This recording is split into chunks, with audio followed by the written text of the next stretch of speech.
Alors, nous voilà encore une fois de plus dans votre émission, notre émission, l'heure de vérité. Alors, l'heure de vérité, c'est l'émission qui passe au décryptage de l'analyse des grands enjeux politiques de la République du Cameroun. Nous sommes donc ravis de vous retrouver ce dimanche sur la chaîne web FCC Europe TV pour un échange de complaisance avec des invités de marque et des sujets brûlants au cœur de l'actualité camerounaise. Alors, sur le plateau cet après-midi, j'ai avec moi Maître Dorcas Cognier, avocate au barreau du Cameroun. C'est sa première entrée sur ce plateau avec nous. Alors, maître, bienvenue sur ce plateau de l'heure de vérité. Merci. Voilà. Bonsoir à tous. Voilà, bonsoir, bonsoir, maître. À vos côtés, donc, nous avons monsieur Ismaël Donqueux, qui est le secrétaire général de la jeunesse de FCC. Délégué national à la jeunesse du Front pour le Voilà. changement du Cameroun. Voilà. Excusez-moi, monsieur Donqueux, c'est la deuxième fois que nous vous recevons sur ce plateau. Alors, bienvenue sur ce plateau pour cet après-midi. Bon après-midi Valérie, bon après-midi au professeur, bon après-midi à Maître, bon après-midi à tous les web followers de la chaîne FCC Europe. Voilà, c'est un plaisir renouvelé d'être à la maison. C'est vrai que si je n'étais pas là depuis, c'était la question de timing, parce que vous allez savoir qu'aujourd'hui même, c'était un peu au forceps. On devrait être aujourd'hui au Cameroun en train de célébrer la fête de la fin du jeûne du mois de Ramadan, mais le politique en a décidé autrement. Nous sommes obligés de passer à demain. C'est pour ça que, bon, j'ai cru qu'aujourd'hui devait être un jour de fête, mais malheureusement, nous avons encore pris un jour de jeûne de plus du fait d'une décision politique et non d'une décision religieuse. Voilà, nous profitons donc de cette occasion pour souhaiter, comme ça va se fêter demain au Cameroun, une très bonne fin de Ramadan à tous les Camerounais d'obédience musulmane. Alors, sur ce plateau, nous avons avec nous l'homme de la Troisième République, le professeur Boni, consultant à cette émission de l'heure de vérité. Bienvenue une fois de plus sur ce plateau, professeur Boni. Bonjour Anne-Valérie, bienvenue à nos invités. J'en suis moi-même un, mais peut-être un peu plus régulier. Et donc, je dis bonjour à Ismaël Donqueux, à Maître Dorcas Cognier, et puis à ceux qui vont peut-être nous rejoindre tout à l'heure. Bonjour à tous nos web followers. Et j'espère que nous allons avoir une fois de plus des débats d'une haute facture et dans la convivialité. Merci. Voilà, comme vous l'avez souligné, professeur Boni, sur ce plateau, en principe, nous devrons être rejoints par Madame Flore Mboussi, militante du MRC, et Monsieur Raphaël Ndougou, militant du RDPC. Alors, je vais procéder à un rapide rappel des règles de l'émission. Avant d'entrer dans le vif du sujet, voilà le rappel des règles qui vont garantir des échanges constructifs et respectueux. Le respect du temps de parole. Chaque invité dispose d'un temps imparti maximum 3 minutes. Interdiction d'interrompre. Chacun parlera à son tour sans être coupé. Pas d'insultes, pas d'attaque personnelle. Le débat doit rester courtois et factuel. Évitez les retours sonores. Ne laissez pas d'autres appareils ouverts sur l'émission. Présence jusqu'à la fin de l'émission. Les invités s'engagent à rester jusqu'à la conclusion de l'émission. Alors, chers invités, nous allons donc entrer dans le débat de cet après-midi. Le premier axe du débat va concerner la liberté d'expression. Deux poids, deux mesures. Les communicants du Rassemblement démocratique du peuple camerounais, RDPC, bénéficient-ils d'une grande tolérance sur les plateaux télévisés, tandis que ceux de l'opposition sont-ils régulièrement convoqués par des services de sécurité? Comment expliquez-vous cette disparité dans le traitement de l'opinion politique au Cameroun? Je vais commencer, à tout seigneur, tout honneur, je vais commencer par donner la parole à Maître Dorcas. Oui, merci Valérie pour la parole donnée.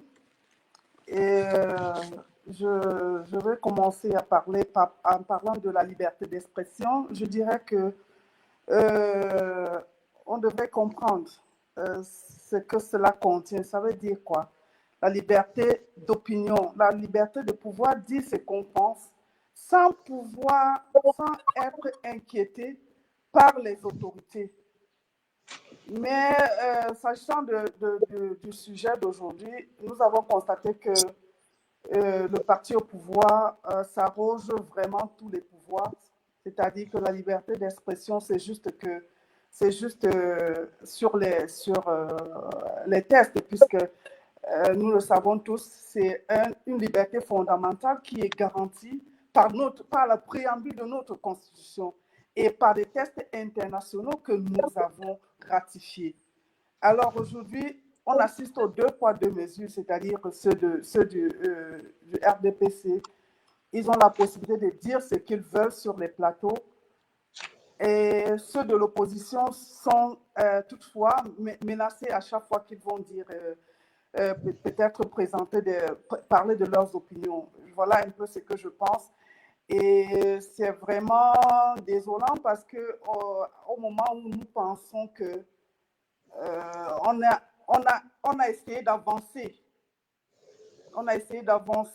parlant de démocratie, on se rend compte plutôt que nous sommes en train de régresser parce qu'on ne peut plus parler, on ne peut plus échanger sans être menacé, sans être sous le coup des lois sur le terrorisme, et voilà, sans être peut-être un candidat du tribunal militaire. Et c'est vraiment dommage.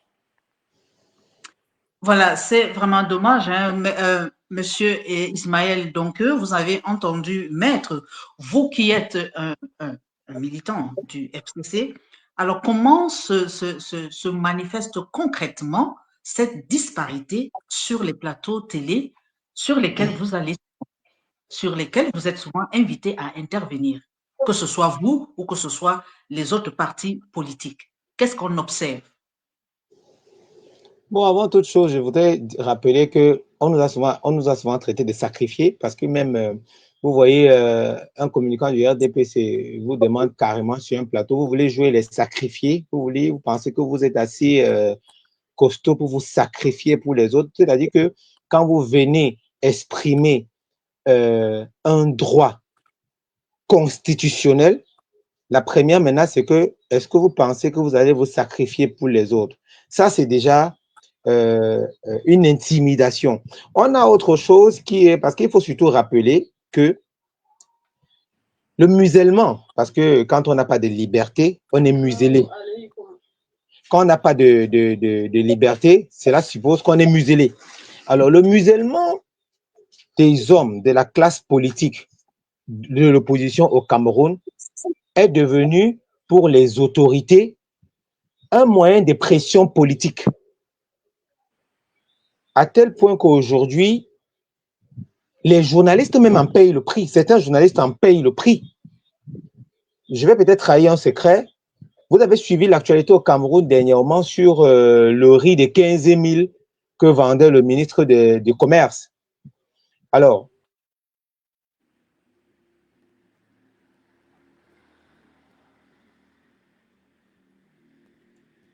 j'espère que on ne va pas perdre Monsieur Ismaël avec ce problème de connexion dont il revient de manière très fréquente au Cameroun. Alors, professeur Boni,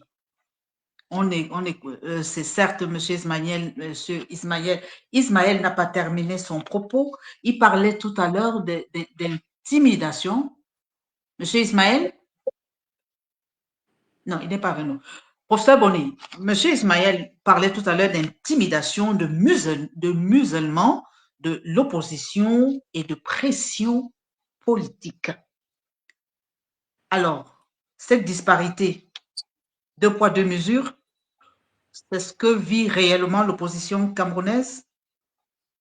Et comment est-ce que la société civile se positionne par rapport à cela? Anne-Valérie, il faut savoir que le musellement de l'opposition, le musellement des citoyens, la confiscation des libertés d'expression, de la liberté d'expression, est consubstantielle à une tyrannie. Vous ne pouvez pas être une tyrannie, vivre dans une tyrannie et vous étonner de ce que les gens ne peuvent pas avoir une divergence d'idées. Ce n'est pas possible. Sinon, on n'est pas en tyrannie. Sinon, on est en démocratie. À partir du moment où on considère le Cameroun comme un pays qui n'est pas démocratique, comme un pays où sévit la dictature, comme un pays où le dirigeant principal est un tyran, mais alors, ne nous étonnons pas que tous ceux qui vont contester sa gouvernance, tous ceux qui vont évoluer à contre-courant, ne pensez pas qu'ils vont être applaudis. Non, la tyrannie se maintient par la terreur. Je vais vous donner un exemple parmi tant d'autres, peut-être même deux. Mais le premier exemple que je vais vous donner, c'est que vous avez certainement suivi l'affaire de la liste des universitaires qui ont signé une motion de soutien à la candidature de Paul Biya. Je dis bien la liste des universitaires, c'est-à-dire que c'est une liste qui a été faite sous le sceau de l'université camerounaise, de l'université. Or, sachez une chose, dans les statuts qui régissent l'université, le fonctionnement de l'université, des statuts qui sont sous le sceau d'un décret présidentiel. Dans ces statuts-là, on dit que l'université est apolitique. L'université est apolitique, c'est-à-dire que les universitaires, à partir du moment où vous portez votre toge d'universitaire, vous rentrez dans l'amphi, vous ne faites pas la politique. Vous ne distillez pas la politique ou des avis politiques à vos étudiants. Cette liste, sous le leadership d'un universitaire, le professeur, j'oublie un peu son nom, mais bon, je pense que vous voyez de qui je parle, qui a signé, qui a été nommé à une époque doyen de la faculté de droit de Tchang, qui a été nommé à la faveur d'un appel à génocide, ou du moins d'un appel à condamnation à mort de monsieur le professeur Maurice Kamto pour avoir contesté l'élection de monsieur Paul Biya. Cet universitaire a non seulement été promu professeur d'université, mais nommé doyen de la faculté de médecine, de la faculté de droit de Tchang. Une promotion à son appel à la violence envers un homme politique qui, justement, ne partage pas les mêmes idées politiques que le tyran. Donc, ces universitaires-là, imaginez un seul instant que quelqu'un d'autre sorte une liste d'universitaires qui signe une motion de soutien à la candidature d'un parti d'opposition qui fait peur au régime. On allait vous sortir justement cet article des statuts de l'université camerounaise. Des statuts qui disent donc que l'université est apolitique. C'est donc deux poids, deux mesures. Mais ce deux poids, deux mesures ne devrait pas étonner l'opinion publique, ne devrait pas étonner les Camerounais. Voilà comment on construit la pérennité d'une dictature. M. Paul Biya vous a dit, ne dure pas au pouvoir qui veut, mais qui peut. Et il a donc utilisé tous les leviers en sa possession et avec une composante qui est très essentielle, qui est importante, qui est essentielle, qui est que nous passons notre temps en fait à commenter. Nous commentons justement les freins à la démocratie, les actes répréhensibles posés par M. Paul Biya et sa clique. Nous commentons ça tous les jours sans en fait en tirer des leçons et prendre des mesures qui vont de manière efficace contester cet état de fait. Nous nous accommodons en fait de notre sort, malheureusement. Voilà. Maître, je reviens vers vous avec cette question de la liberté d'expression, 2 poids, 2 mesures. Qu'est-ce que je vais dire comme ça, qu'est-ce que vous, en tant que juriste, comment est-ce que vous pouvez peser de votre poids par rapport à cette situation, en cette période charnière dans laquelle le Cameroun se trouve maintenant? Le constat est là, les libertés, 2 poids, 2 mesures. Est-ce que la population camerounaise peut réellement compter sur les hommes en tenue noire et blanc, au col blanc? Vraiment, j'ai le regret de vous dire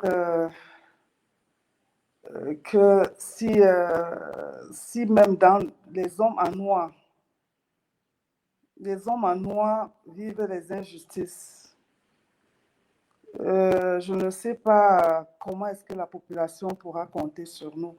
Mais cela étant, ça ne veut pas dire qu'on doit se décourager et laisser libre cours à la dictature de la pensée unique. Non. Moi, je pense que ce que nous faisons en tant qu'homme de loi, et j'en profite pour vous dire que je suis vice-président de la Commission des droits de l'homme du barreau du Cameroun,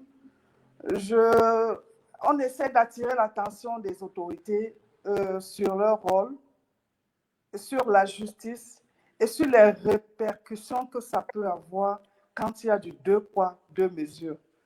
Et je pense même que ce n'est pas dans notre intérêt. Les autorités devraient le savoir. Ce n'est pas dans leur intérêt de chercher à museler certains citoyens parce que le musulman est d'un côté, parce que c'est pas bien qu'aux yeux du monde, on voit qu'il y a du 2 poids, 2 mesures. Et la justice est la garantie de la sécurité et du développement dans un pays. Et quand il n'y a pas la justice, ça donne libre cours à tout débordement. Moi, je pense qu'il est temps que les autorités mettent les Camerounais au même pied d'égalité. C'est-à-dire que la liberté d'expression ne doit pas être une menace quand il s'agit, par exemple, des partis de l'opposition et que le parti au pouvoir a la possibilité de s'exprimer quand il veut et quand et partout où il se trouve. Ça doit être équitable. Voilà. Merci, maître, pour cette intervention. Professeur Boni, nous venons de suivre maître. Est-ce que maintenant, revenons encore sur ce musulman. Elle a dit dans son propos que malheureusement, les hommes en noir, voilà. Est-ce qu'on peut compter? Comment est-ce qu'on va donc compter maintenant sur la population? Bref, j'ai envie de dire comme ceci. Comment est-ce que la population, la société civile, plutôt que vous représentez, professeur Boni, la société civile et les hommes de droit, est-ce que c'est possible de se mettre sur une même longueur d'onde ou une même fréquence pour pouvoir d'une certaine manière retourner la situation? Professeur Boni, c'est Vous faisable au savez, Cameroun? je vais vous dire, hein, moi je suis quelqu'un de fondamentalement optimiste, mais pragmatiquement pessimiste. Et je vais m'expliquer. Il y a cette dualité-là en moi. Optimiste parce que je me dis que non, ce n'est pas possible qu'une nation, qu'un peuple soit maudit. qu'un peuple soit maudit. Ce n'est pas possible que s'il y a quelqu'un là-haut, le tout, il a créé des hommes, il a créé des pays, il a donné des richesses et tout, et après, il a oublié de donner la foi, la détermination, l'amour de soi, l'amour de la beauté à un peuple en donnant aux autres. C'est pas possible. Donc, un jour, ça va changer, ça devrait changer. Voilà, c'est ça mon optimisme. Et c'est peut-être pour ça que je me bats toujours. Parce que il est évident que Maître Dorcas, comme vous, Anne-Valérie, comme moi, comme notre frère qui a des problèmes techniques, bon, il a des problèmes techniques parce qu'il est au Cameroun, il est dans un pays de dictature, de sous-développement. On a toujours connu ça ici avec tous ceux qui sont au Cameroun, qui ont du mal à s'arrimer à la modernité. Parce qu'aujourd'hui, on devrait pouvoir tenir des réunions à distance et autres. Mais c'est compliqué. C'est compliqué avec le pays de Paul Biya, 43 ans après. Voilà. Donc, si nous faisons ça, c'est pas vraiment pour nous et surtout pour nous. C'est pour le bien commun. Un pays. Et un pays, c'est un bien commun. Mais en réalité, je suis pessimiste parce que il y a des attitudes qui sont incompréhensibles. Quand vous êtes Camerounais, vous vous dites, mais bon Dieu, nous sommes maudits. Je suis persuadé d'une chose. Si le mouvement auquel j'ai participé, vous le savez déjà, le mouvement d'aller contester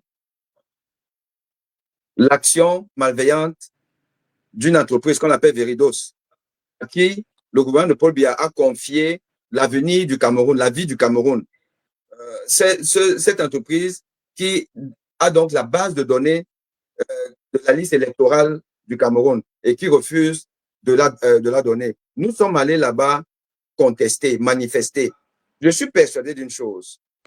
Si c'était un problème burkinabé, ivoirien, sénégalais et autres pays, vous n'aurez pas vu 100 personnes.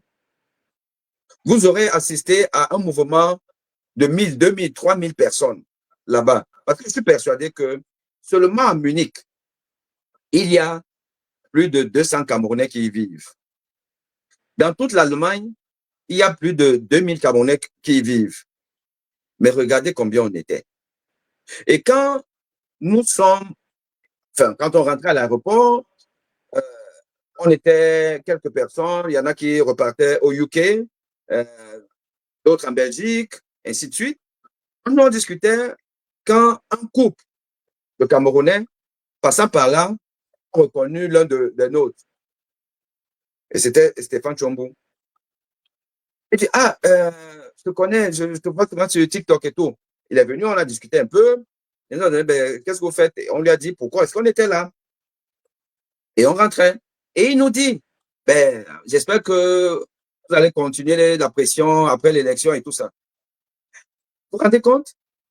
Un Camerounais qui est en Europe, qui certainement est peut-être passé par des chemins tortueux pour se retrouver en Europe, parce qu'il fuit la misère du Cameroun, il ne se sent pas concerné par une cause commune. En sachant que j'ai l'impression que je suis moins dépendant de la condition du Cameroun que lui. Je dis peut-être, je dis pas oui, peut-être qu'il y a une situation, c'est-à-dire qu'en réalité, je n'ai pas vraiment à rougir de ma condition en Europe, en France. Mais je me bats. Je vais en Allemagne. Je vais lutter pour la cause des Camerounais qui sont inconscients, qui d'ailleurs vont prendre les activistes, les gens de la base, comme des moins que rien, des gens infréquentables et tout ça là. Vous voyez à quel niveau le Camerounais est le propre responsable de son sort. Parce que Paul Biya, c'est pas un sorcier, c'est pas un magicien. On a vu des dictateurs féroces ici, les Ceausescu, les Mobutu et tout, ils ont fini par tomber. Mais Paul Biya risque de résister à la secousse, là, dans quelques mois. Et pourquoi il va résister? Parce qu'on a un peuple qui est décevant. Un peuple qui n'est pas au rendez-vous de la civilisation mondiale. Et c'est pour ça que Sarkozy, dans son discours de Dakar, avait dit l'Africain. Mais j'ai envie de dire qu'il aurait dû faire son discours à un amphithéâtre de l'université de Yaoundé ou bien de Soa. C'est là-bas qu'il aurait dû faire ce discours. Il aurait dû s'adresser au Cameroun et aux Camerounais. Parce qu'en fait, nous restons dans un éternel recommencement saisonnier en se disant, bon, on va faire comment? Bon, je veux voir mes enfants grandir. Bon, Paul Biya, bon, il va finir par mourir un jour. C'est ça le problème. Et je termine en vous disant, là, je m'adresse à Maître Dorcas, qui d'ailleurs est donc responsable d'une commission, une commission importante. J'ai envie de dire que le corps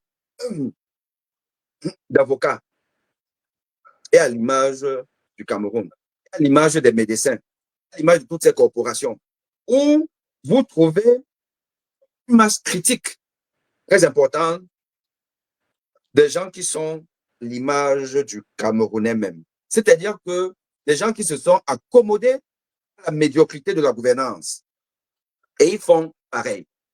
Moi, j'ai une affaire, Ndoko Tiafa, maintenant elle est à la cour d'appel, cette affaire, où une dame a carrément volé ma voiture.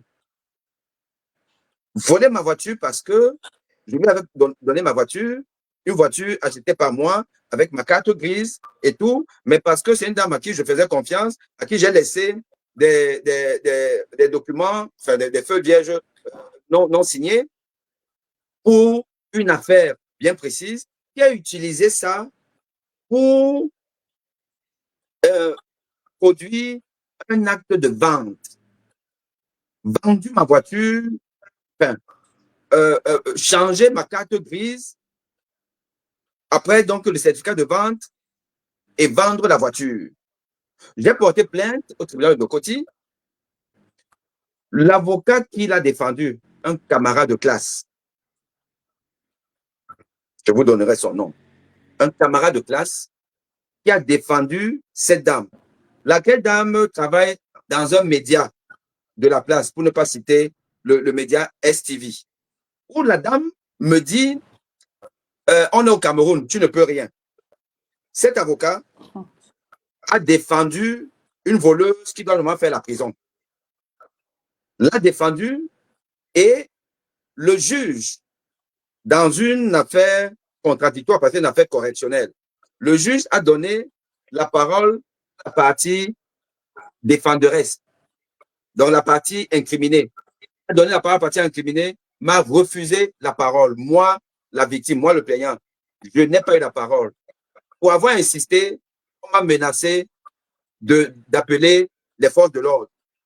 Tout ça en complicité avec le procureur de la République. Vous pensez qu'une affaire comme ça là se passe sans qu'il n'y ait eu des pots de vin, des passe-droits, ainsi de suite là? Voilà le Cameroun. Et donc, je dis que c'est quand même un avocat, donc un collègue à vous, qui est rentré dans ce genre de forfaiture. Cet avocat, il va se plaindre demain, il va se plaindre du fait qu'on est dans un pays où il n'y a pas de loi, puisque ça l'arrange, puisqu'il préfère, au lieu de plaider comme un avocat doit plaider, avec les articles de loi et tout ça là, il sait qu'aujourd'hui, il suffit juste d'avoir des enveloppes, dire à ton client que, bon, écoute, le procureur là, ou bien le juge là, bon, il prend 500 000, il prend ceci, et puis l'affaire est pliée. Il n'a plus besoin de plaider. Et c'est pour ça que vous allez trouver beaucoup d'avocats qui sont devenus incompétents. Parce que si vous ne lisez pas, si vous n'appliquez pas les articles, si vous ne bûchez pas, vous ne saurez même pas défendre. Plus vous n'avez pas l'habitude de ne pas défendre. Les juges ne seront pas jugés parce qu'ils sont habitués à ne pas lire le code pénal, mais à savoir que c'est l'enveloppe, ils lisent les enveloppes. On est dans un pays foutu. Les médecins, c'est pareil. Les avocats, pareil. Les juges, pareil. Les économistes, tout le monde.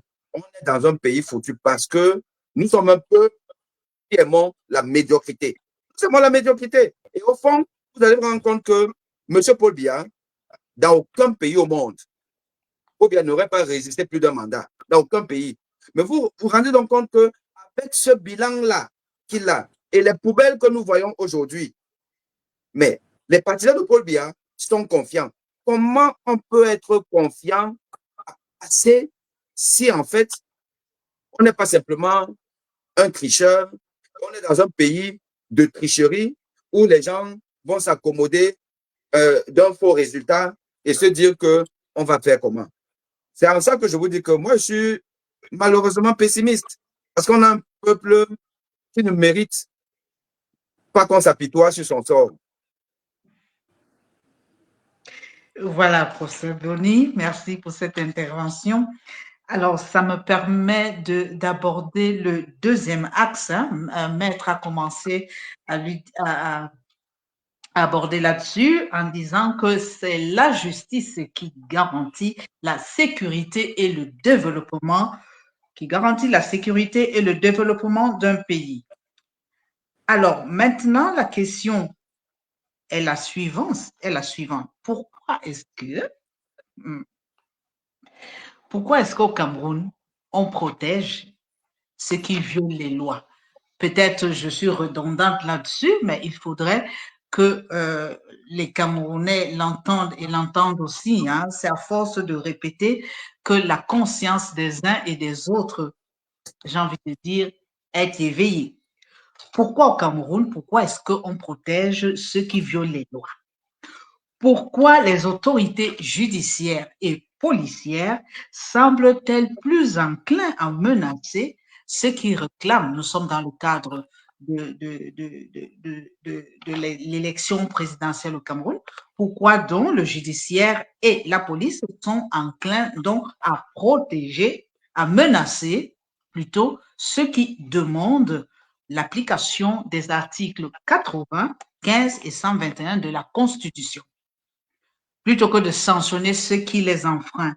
Maître, pourquoi cela?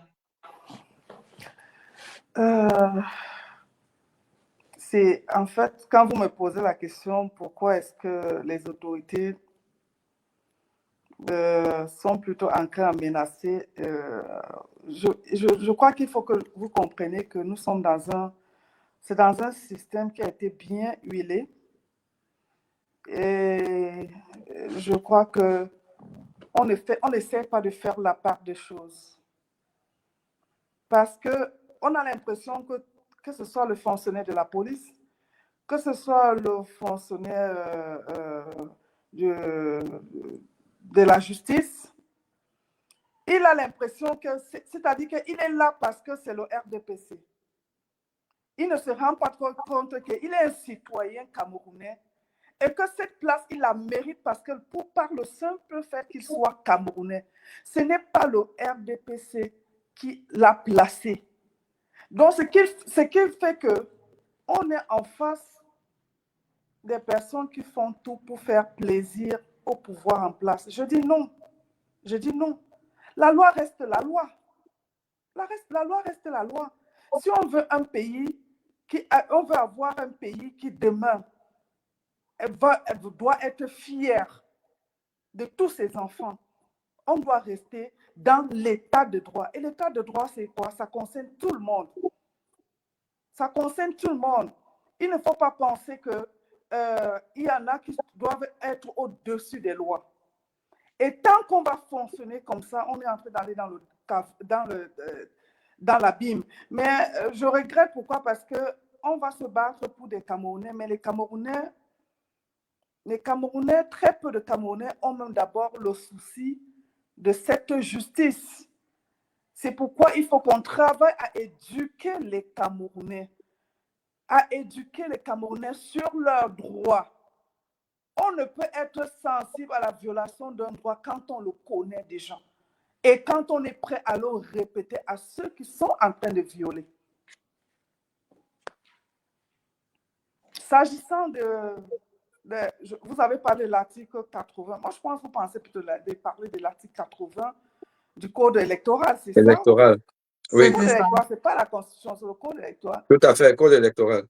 Voilà, parce que l'article 80 dit qu'à l'issue des opérations de révision et au vu des documents et données communiqués par les démembrements régionaux d'élections Cameroun, le directeur général des élections établit et rend public la liste électorale nationale au plus tard le 30 décembre. Mais sauf que la loi ne nous dit pas quelles sont les sanctions en cas de non-affichage. Parce que l'article 81 poursuit en disant que tout parti politique et tout électeur et tout mandataire d'un parti ou d'un candidat peut saisir le conseil électoral de toute demande en réclamation ou contestation relative notamment à une omission, une erreur ou une exclusion d'un électeur plusieurs fois sur une liste électorale nationale. Mais le texte ne nous dit pas quelles sont les sanctions en cas de non-affichage des listes.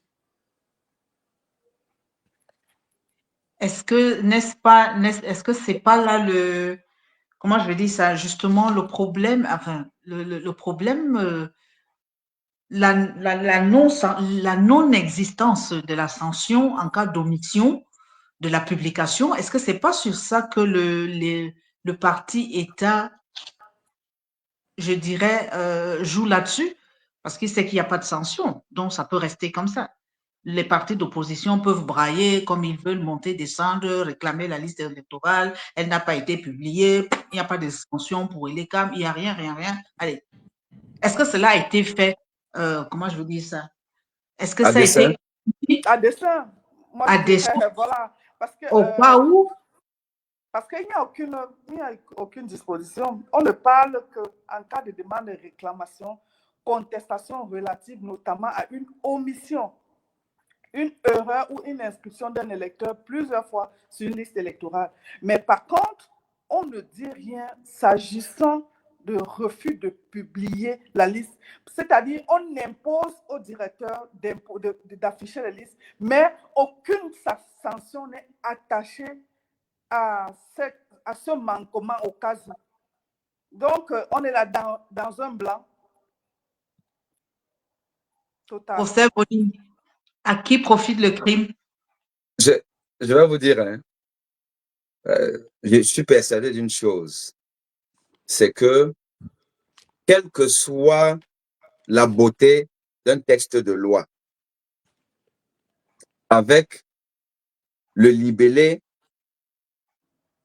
du délit et maintenant la sanction de ce délit-là, quelle que soit la façon dont on va aborder un sujet au Cameroun qui met en difficulté l'État parti, je peux vous assurer que le résultat serait toujours le même.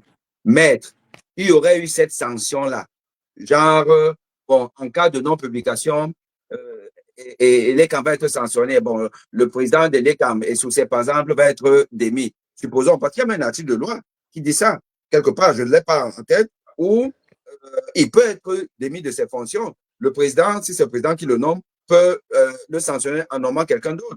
Mais comment est-ce que vous voulez que celui qui est juge et parti et à qui profite le crime sanctionne, même si dans les textes de loi, c'était mentionné? Depuis quand le Cameroun de Paul Biya a déjà respecté les textes de loi? Dites-moi un peu. Depuis quand? Donc, ça ne sert même à rien de dire que non, c'est parce que on a omis de mettre la sanction. Il y aura eu la sanction. Il y a bien des articles pour lesquels, enfin, il y a même des sanctions où on a jamais sanctionné les gens. Où est-ce que vous avez déjà vu qu'on a sanctionné quelqu'un au Cameroun? Comment ça, les commissions d'enquête qui pleuvent au Cameroun. Vous avez déjà entendu qu'une commission d'enquête aboutit à quelque chose? Non. Vous avez déjà entendu que, voilà, un texte de loi doit être appliqué. Il n'est pas appliqué. Et après, finalement, on ne sait même pas qui doit constater sa non-application. Puisque le MRC, FCC sont partis voir l'ECAM. Et l'ECAM a dit que non, le site est en panne, on va réparer le site. Le site n'est toujours pas réparé. Depuis quand vous connaissez un site Internet qui est en panne pendant des semaines et des semaines? Et encore quel site? Géré par qui? Par Veridos, une entreprise allemande.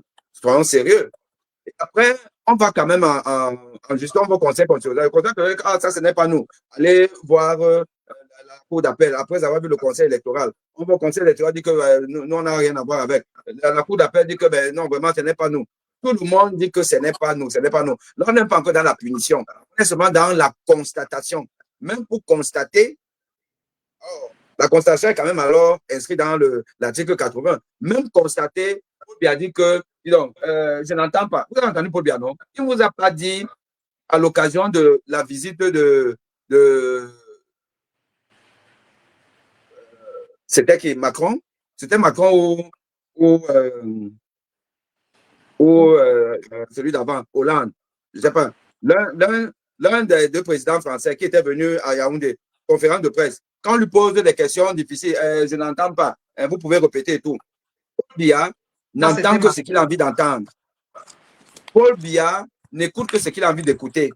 Paul Biya ne fait que ce qu'il a envie de faire. Nous sommes dans une tyrannie. Donc, le problème, ce n'est pas le manquement dans peut-être ces articles de loi. Ce n'est pas ça. Le problème, c'est que Paul Biya entend mourir au pouvoir. Paul Biya entend mourir au pouvoir. Et sa garde rapprochée sait qu'elle ira en prison si Paul Biya part du pouvoir maintenant. Donc, ils vont tout faire. Ils ne vont jamais faire ce que la loi leur impose. Parce que la loi, c'est eux. Ce n'est personne d'autre, malheureusement. Alors, la loi, c'est eux, ce n'est personne d'autre. Alors, ce qui m'amène à aborder la troisième thématique concernant donc l'opposition et la transparence électorale. Un combat dispersé. Pourquoi est-ce que tous les partis politiques ne s'unissent pas pour exiger la publication transparente de cette liste électorale qui semble être la clé de toute chose? Quel impact, madame, monsieur, ce manque de cohésion peut-il avoir sur la crédibilité du processus électoral? Maître, en tant que personne de droit, comment est-ce que vous observez ce combat, on va dire, dispersé de l'opposition? Pourquoi ils ne se mettent pas ensemble pour demander cette chère liste électorale nationale qui nous garantirait des élections? Anne-Valérie, j'ai envie de retourner la question. Allez-y. J'ai envie de retourner, de leur renvoyer la question plutôt. Pourquoi ils se mettent pas ensemble? Parce que à chaque fois qu'on va à rang dispersé, on n'obtient pas les résultats escomptés. Moi, je pense que l'opposition gagnerait à se mettre ensemble. Pour qu'on ressente tout au moins la légitimité de ce qu'ils réclament. Qu'on ressente la légitimité, quand c'est un seul parti qui le fait, ça n'a pas le même poids, ça n'a pas l'effet escompté, on ne l'a pas. C'est une obligation légale. On dit bien que le directeur, on doit publier les listes. Pourquoi est-ce que ça ne dérange pas les autres partis d'opposition? Moi, je demande que les autres partis se mettent ensemble et qu'ils réclament la publication des listes. Ça ne doit pas être le fait d'un seul parti ou bien de deux, je ne sais pas, qu'ils se mettent ensemble. Ils se sont mis ensemble à un moment donné pour la révision du code électoral. Ils doivent se parler. Et nous, les observateurs, on aimerait bien les voir. Se parler et nous dire que voilà ce que nous, on a décidé. On va faire ci, on va faire ça, dans l'intérêt de la population. C'est dans l'intérêt du peuple.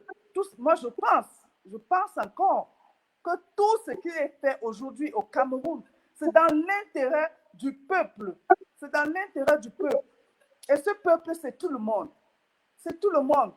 Il ne faut pas, en fait, l'erreur qu'on commet et que le parti État a commis, c'est de penser que quand on est au RDPC, on a une certaine suprématie sur tous les autres Camerounais. Non, je dis non. Nous sommes tous des Camerounais et on a une seule maman, c'est le Cameroun. C'est le Cameroun. Nous sommes tous des Camerounais et on a tous les mêmes droits. Alors moi, je renvoie la question aux partis d'opposition. Pourquoi vous ne vous mettez pas ensemble? Puisque c'est une disposition légale, le directeur de Elecam doit publier les listes. Mettez-vous ensemble, vous réclamez. Mais en allant à rang dispersé, on n'aura jamais le résultat escompté. Voilà, merci Marthe pour cette intervention. Professeur Boni, voilà, est-ce que la non-mise en commun des différents partis politiques de l'opposition camerounaise, est-ce que ce ne serait pas là le véritable problème de la faiblesse de l'opposition camerounaise? Vous avez entendu Maître Dorcas le dire. Il n'y a pas de poids. Le résultat qui devrait être attendu, c'est comme si on revient encore à cette histoire de deux poids mesures. D'un côté, il y a un qui pèse lourd, de l'autre côté, il y a plein, ils sont pleins là, mais ça ne porte pas. Est-ce que l'opposition camerounaise aurait mis, comment je vais dire ça, aurait mis l'intérêt général du peuple à côté? Est-ce que c'est ça? Si il ramenait l'intérêt réellement du peuple sur l'avant de la scène, est-ce que cela motiverait davantage de Camerounais à s'intéresser à la chose citoyenne, à la chose politique? Est-ce que c'est pas ça qui donnerait un peu de froideur à la population camerounaise? Il y a une réponse à votre question dans votre question. Est-ce que les partis politiques, par leur attitude, ne favorisent pas l'émergence ou alors la pérennité du système? Est-ce que, en se mettant ensemble, ils ne permettraient pas au peuple camerounais de passer à autre chose? Mais qui ne le sait pas? Entre nous, vous pensez qu'il y a un seul être humain, un seul non politique, là, qui ne sait pas que seul, j'ai moins de chance qu'ensemble. L'histoire qu'il y a une expression qui dit l'union fait la force. Et encore, dans un pays de tyrannie, nous avons fait le bilan du Cameroun ici, là. Confiscation de la liberté d'expression, non-respect des lois, droit aux gens du système. Mais avec ça, vous pensez que vous allez venir tout seul en 5 de ton dans un jeu politique déjà verrouillé et vous allez gagner? Vous croyez que, au fond de lui, Cabral Libi ne sait pas qu'il ne va jamais gagner en étant seul cette élection-là, que Tema Tangana ne va jamais décréter qu'il est gagnant? Vous pensez que tel ou tel ne le savent pas? Vous pensez que même le MSC du professeur Kamto n'est pas conscient que l'affaire, c'est là, tel que c'est parti, où rien n'est respecté, où on nous dit même qu'on ne peut pas, on ne remplit pas les conditions pour être candidat, alors que le président Moïse Kamto nous dit que le mandat de député n'est pas un terme juridique que j'ai oublié, qu'il a utilisé, mais qui veut dire que le mandat de l'honorable Nietzsche peut être transféré vers un autre parti. OK. Donc, le parti au pouvoir est déjà en train de nous annoncer que non, même si c'est la loi, même si vous avez raison, on ne va pas respecter ça. Et il faudrait que le président Kamto soit conscient de ça. Il ne sait plus que tout le monde que ce pays-là, sans loi, la seule loi qui existe, c'est la volonté de Paul Biya. Si on ne respecte déjà pas l'article 80, ce n'est pas un article qui est quand même complexe pour nous les profanes de savoir, bon, oui, est-ce que le fait d'avoir été élu député sous la bannière d'un parti, est-ce que si tu pars du parti, tu peux partir avec pour aller ailleurs et tout? Moi, je ne m'y connais pas. Honnêtement, je ne peux pas me prononcer parce que c'est quand même assez technique. Mais lui, il le dit, il le martèle.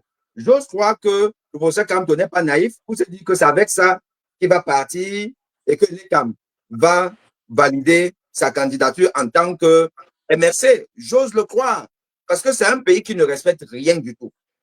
Donc, le MRC est assez conscient que seul, ça va être compliqué. Tous les partis savent que seul, c'est quasiment lié.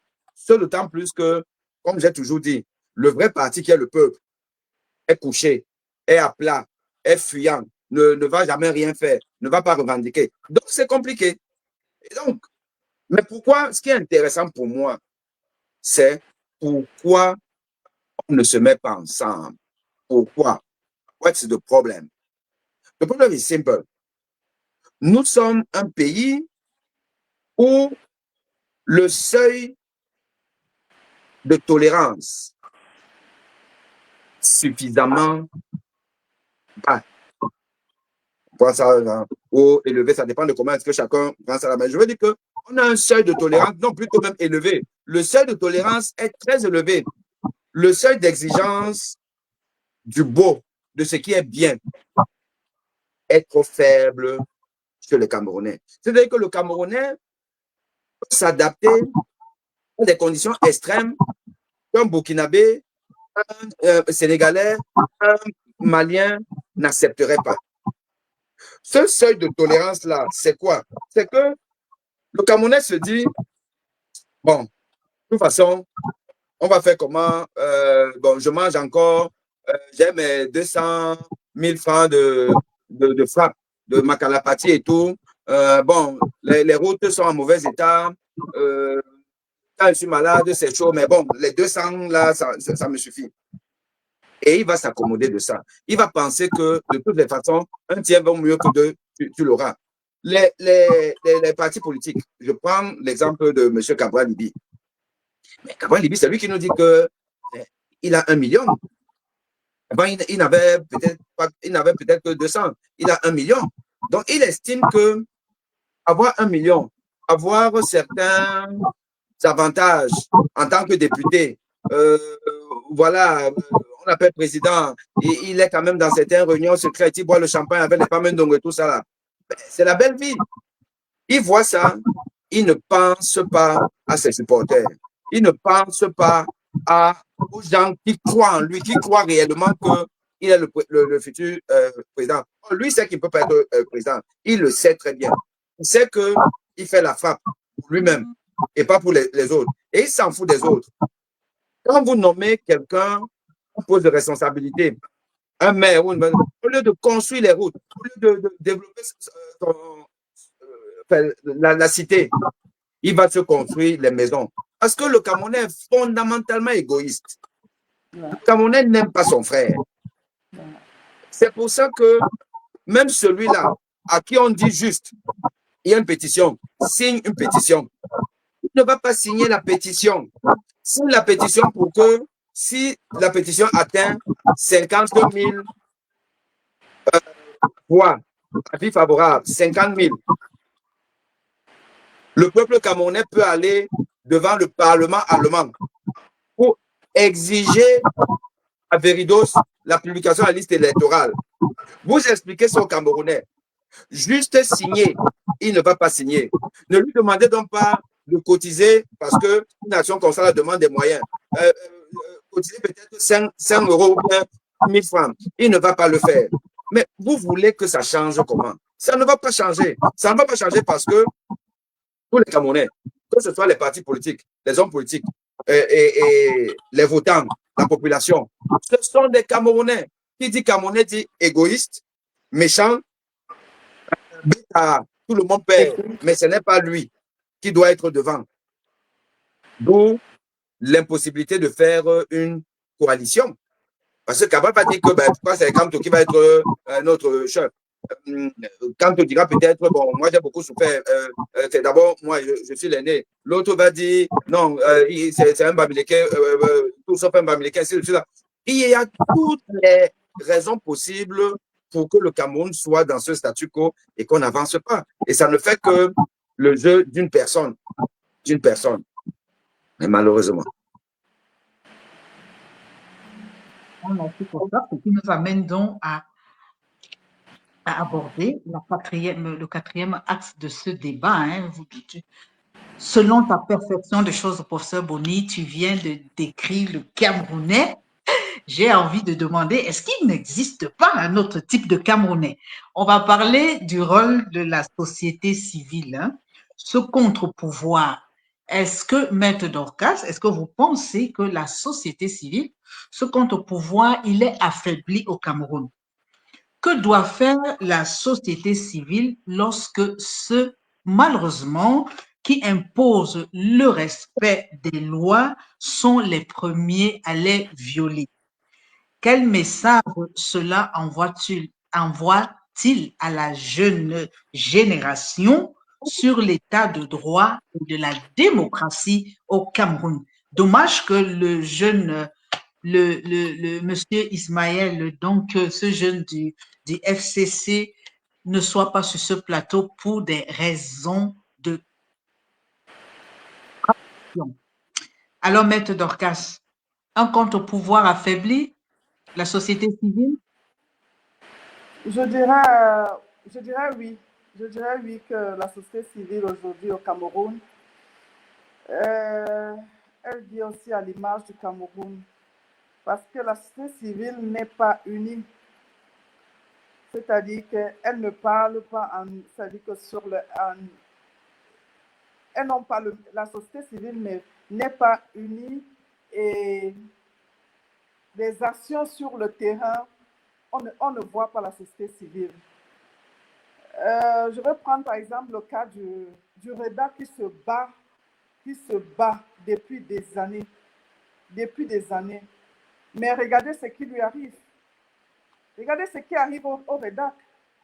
Le REDAC est torturé de gauche à droite dans les tribunaux. Pourtant, c'est une société civile forte. Le REDAC représente, on peut dire au Cameroun aujourd'hui, le plus grand défenseur des droits humains. Mais quand on regarde, à part un monde à venir et une autre, combien d'organisations sont en train de supporter le REDAC? Combien? Et il faut dire aussi que dans la société civile, il y a la société civile qui s'entend bien avec le parti État. Donc, il y a toujours ces divisions qui sont créées pour mieux régner. C'est tellement difficile, mais nous continuons à croire et je pense que la société civile ne doit pas baisser les bras à travers les plaidoyers, à travers les dénonciations et je pense qu'avec le temps, on aura un meilleur résultat. Voilà, professeur Boni, la société civile, à l'image du Cameroun, comme l'a dit Maître Dorcas, et toi tu as dépeint tout à l'heure toutes les corporations qui existent au Cameroun. Alors, à vous entendre parler, voilà à quoi ressemblerait le Cameroun. Voilà à quoi ressemble le Cameroun.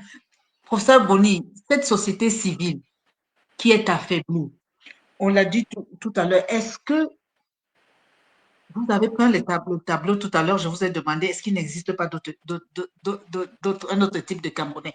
Est-ce que vous pensez que réellement le problème, que ce soit de la société civile, que ce soit de la population camerounaise que vous avez bien décrit tout à l'heure des temps couchés, est-ce qu'il ne faudrait pas aller chercher dans le système de pensée des Camerounais? Maître Dorcas l'a souligné tout à l'heure en parlant de la citoyenneté, de l'éducation, parce que tel qu'on est là, certes, c'est octobre, ce n'est plus loin. Est-ce que la faiblesse, que ce soit de la société camerounaise, que ce soit de la population camerounaise, ne viendrait pas de son système de son système de pensée? Ben, déjà, hein, effectivement, j'ai failli faire la remarque à Maître Dorcas que, oui, c'est vrai, l'éducation, le peuple doit être éduqué, mais là, il y a urgence. L'urgence, c'est que octobre, c'est dans quelques mois, et éduquer une population nécessite quand même du temps, des moyens et du temps, et que nous sommes dans l'urgence. Et dans l'urgence, qu'est-ce qu'il faut faire? Effectivement, il faut continuer à sensibiliser. C'est ce que nous faisons là. C'est ce que beaucoup de gens font.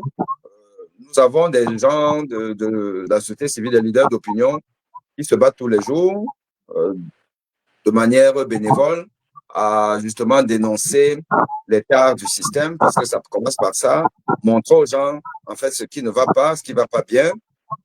Et on a toujours de toute façon le miroir de ce qui se fait ailleurs. Ça permet de sensibiliser. Mais au fond, vous savez, moi, je considère que nous sommes plongés tellement bas. Le Cameroun a atteint un tel niveau de décrépitude que honnêtement, il n'y a pas meilleure sensibilisation qu'une expérience personnelle de dysfonctionnement de la société. Ce qui est problématique, c'est que vous avez des gens qui souffrent au quotidien. Ils sont dans une pauvreté extrême. Ils ont eu des déboires avec une société qui ne leur apporte pas le minimum vital. Ils ont eu à perdre des personnes, à perdre des parents, des proches pour des soins médicaux inaccessibles ou alors mal faits. Et en général, le flex chez ces personnes-là, c'est que pendant que vous pleurez, par exemple, un cas de mauvaise prise en charge avec un décès évitable qui est arrivé, quelqu'un va pleurer, insulter Paul Biya, insulter le système, insulter tous les médecins et tout, dire qu'il va porter plainte. J'ai cette expérience, j'en sais quelque chose. Quelques jours après, la personne sait déjà de pleurer et après on passe à autre chose. Elle a déjà oublié. Mais cette personne, maintenant, vous allez vous rendre compte qu'elle n'est pas allée prendre sa carte de vote. Donc, elle ne va pas voter. Et l'argument facile, c'est que, oh, de toute façon, ça ne va rien changer. Mais qu'est-ce que vous voulez que ça change si vous-même, vous ne changez pas votre comportement, votre attitude? Donc, c'est cette éducation à une prise de conscience qui doit être faite. Mais d'ailleurs, pourquoi est-ce qu'elle devrait être faite par qui? Moi, je n'ai pas été à une école. Il n'y a pas une école spéciale où on apprend à aimer son pays. Je suis désolé. Maître Dorcas n'a pas été dans sa formation d'avocat. On ne lui a pas dit que vraiment, tu dois adorer ton pays, tu dois être un vrai citoyen. Pour être un vrai citoyen, il faut faire ce. Même vous, Anne-Valérie, tout ce que vous faites là, vous êtes dans le combat, chacun de nous. Mais on le fait pour qui? Pour des gens qui sont là, qui se plaisent juste à nous écouter. Vous avez l'impression qu'ils écoutent, ça entre ici, là, ça sort là. Après ça, là, est-ce que la personne va aller changer son comportement à effet de changer de régime? Non. Finalement, je me dis que c'est peut-être un problème de caractère, de génétique même, parce que le Camerounais n'aura pas la même attitude que le Burkinabé, et ainsi de suite. C'est peut-être ça.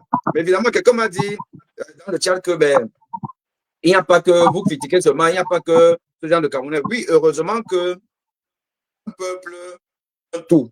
Il y a un peu de tout.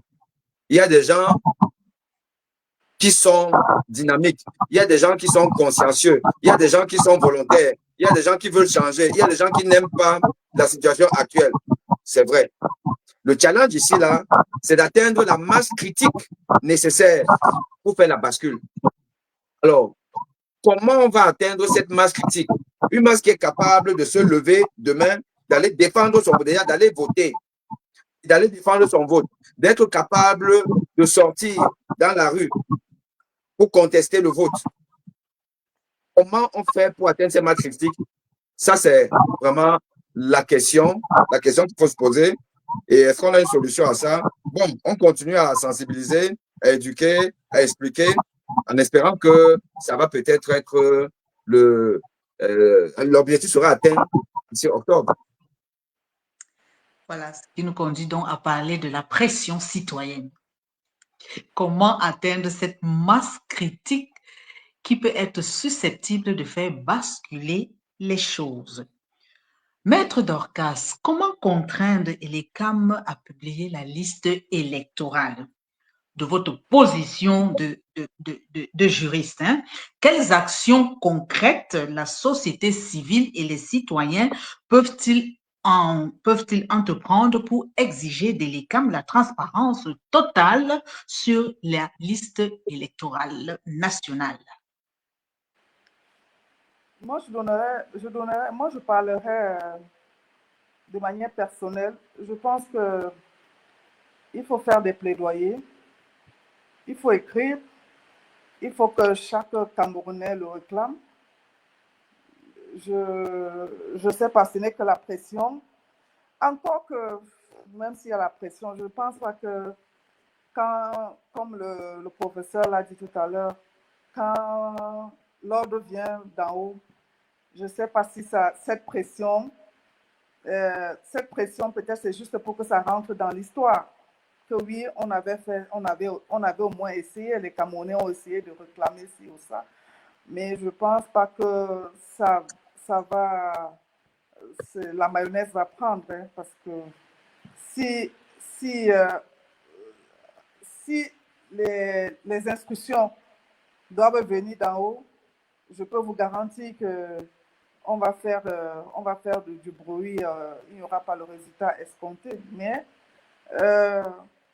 il faut toujours faire la pression. C'est pour ça que j'apprécie déjà ce que Maître Mélie fait. Voilà, il saisit les juridictions. Ce n'est pas forcément pour avoir une décision de justice qui est favorable, mais au moins que ça rentre dans le record, que oui, on a eu des Camerounais qui ont essayé, voilà, on ne va pas rester aussi les bras croisés et se dire que voilà la fatalité. Moi, c'est ce que je pense. C'est mon avis, c'est un avis personnel. Et je pense que si chaque Camerounais a le souci du devenir de ce pays, cette question devrait l'interpeller. Voilà, professeur Boni, tu viens d'entendre un maître, hein, sur sa position personnelle. Alors, cette masse critique, moi je reviens là-dessus, professeur Boni. Doit-on désespérer? J'ai vu un auditeur a écrit, qu'est-ce qu'on va donc faire? Ah, professeur Boni, moi j'ai envie ici de prendre, permettez-moi de prendre cette figure des lions indomptables qui, quand ils sont dans une situation désastreuse, c'est là où ils marquent des buts. On l'a vu. Et souvent même sans préparation et sans quoi, voilà. Nous, on sait un peu comment les autres se préparent. Pour nous, c'est toujours à la dernière minute. Professeur Boni, est-ce que ce quatrième pouvoir qui est couché, ces lions indomptables du quatrième pouvoir qui sont couchés, est-ce qu'ils peuvent nous sortir cette carte-là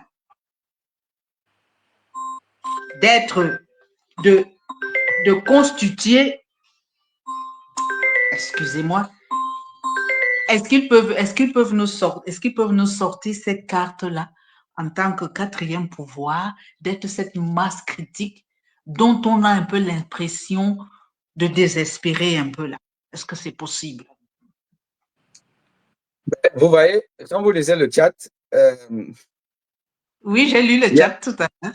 Voilà. Alors, donc, quand on lit ça, on se dit, Maître, donc, me confirme un peu ma position qui dit que je suis un homme pessimiste par obligation. Mais je ne veux pas céder à mon pessimisme et je dis mon optimisme naturel avec lequel je suis né doit prendre le dessus. Et c'est cet optimisme-là qui m'amène à ne pas être d'accord avec Maître. Parce qu'effectivement, si on l'écoute, on se dit, bon, on va faire comment? De toute façon, on fait juste semblant de, voilà, on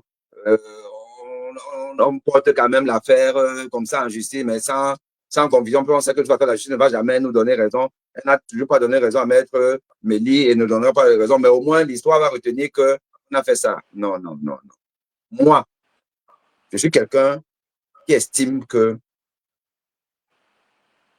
Je ne mérite pas être dirigé par des incompétents, par des vauriens, par des sales types. Parce que c'est des sales types. Vous ne pouvez pas amener le Cameroun là où il est, avec ces poubelles-là, avec le manque d'eau, le manque d'électricité, et être propre. Non. Je ne sais pas si l'un de vous a déjà été au ministère de l'enseignement supérieur, qui est mon ministère. Vous voyez l'état de salubrité du ministère, où règne un monsieur qui est toujours, vous le voyez là en costume, il semble être propre, Femme Ndongo. Si vous voyez l'état de ce ministère, en fait, il renferme plusieurs ministères, il y a plusieurs ministères dans ce bâtiment-là, où les rats disputent l'espace avec les humains, d'une saleté inimaginable. Ou si vous allez même dans les toilettes officielles du cabinet du ministre, où il ne reçoit que les hautes personnalités, où j'ai été reçu. Ou à un moment donné, quand vous avez besoin pressant, vous dites que vous voulez aller aux toilettes, on vous amène aux toilettes. Chère Anne-Valérie, le Cameroun fait honte. Nous avons des dirigeants qui sont des villageois et des villageois qui sont sales. Si vous voyez qu'ils s'accommodent des poubelles de la rue, mais parce que leurs yeux sont habitués à ça, vous pensez que leurs maisons sont comment? C'est la même chose. Et vous connaissez donc un régime qui est sale, mais qui peut bien gouverner, qui peut amener le Cameroun à décoller. Vous croyez qu'on est passé d'une compagnie aérienne, Camer, qui allait à Paris, qui allait à Londres, ou maintenant, avoir même des difficultés, aller au Tchad de là à côté. Vous pensez que c'est fait par hasard? Mais c'est fait parce que les gens qui nous dirigent, dans leurs neurones, il n'y a pas grand-chose. Il n'y a pas grand-chose. Et moi donc, je ne peux pas m'accommoder d'être un citoyen ou quand vous partez quelque part, et comme moi, nous voyageons. Je me souviens d'éléments, j'étais au Rwanda. Quand le boutiquier, là où on était allé faire des courses, il demande, vous êtes d'où? On dit Cameroun. Le gars commence à rire, il dit Paul Biya. Aujourd'hui, il y a encore quelques années, dans les années 90, quand vous disiez, je suis du Cameroun, on dit, ah, Roger Mila. Il y a encore quelques années là, vous êtes où? Oh, et ton fils. Aujourd'hui, la mode, c'est qu'on va dire, ah, Paul Biya. Paul Biya est devenu le prophète du Cameroun, mais pour se moquer du Cameroun. Parce que quand on dit que ah, le président de Paul Biya, on voit directement 93 ans, on voit 43 ans de pouvoir, on voit les poubelles, on voit Eneo, on voit la poussière et tout, c'est ça. Et moi, je ne peux pas être fier. Je ne peux pas être fier aujourd'hui de dire que je suis Camerounais. Je sais que j'ai une valeur intrinsèque qui devrait m'amener à être fier de mon pays, mais je ne peux plus être fier de mon pays. Je ne peux donc pas m'accommoder de Paul Biya. Donc, pour répondre à votre question, nous devons aller jusqu'au bout. C'est-à-dire que c'est un combat jusqu'à la gare. La patrie ou la mort. La patrie ou la mort. Ça veut dire quoi? Ça veut dire que, maître, chaque Camerounais, chaque corps de métier doit rentrer dans la désobéissance civile. On commence par ça. On commence par la désobéissance civile. C'est-à-dire que les hommes en noir, comme vous dites, vous avez souvent fait des grèves, non? Ça doit devenir une grève illimitée. Grève illimitée, on ne va pas au prétoire, on ne porte pas la robe. Quand l'article 80 n'est pas respecté, on ne va nulle part. Les médecins, chers confrères, arrêtez vos histoires. Laissez jeter vos stéthoscopes. Enlevez vos blouses. Vous n'allez pas à l'hôpital. Chacun dans son domaine dit que le pays s'arrête. Vous dites que vous êtes fort, vous dites que vous gouvernez bien, vous dites que vous avez un bon bilan, mais allez aux élections de manière objective, de manière transparente, avec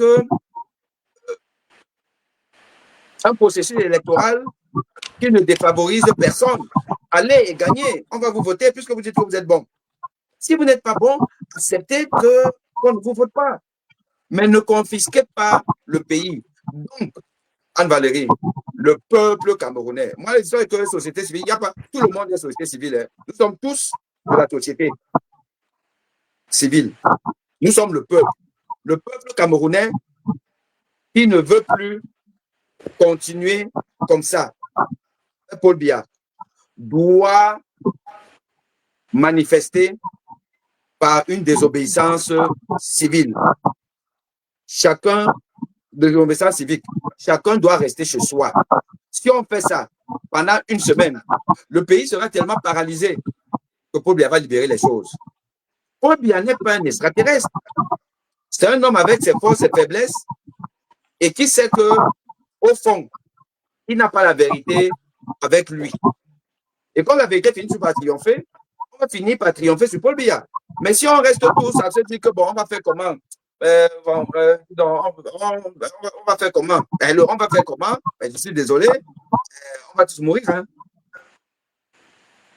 Pensez-vous, professeur Boni, pensez-vous que l'opposition n'a pas assez exploité les faiblesses du parti-État ou les faiblesses du président Paul Biya, comme vous venez de le mentionner? Enfin, je n'ai pas très bien compris la question, mais exploiter les faiblesses, je ne sais pas comment.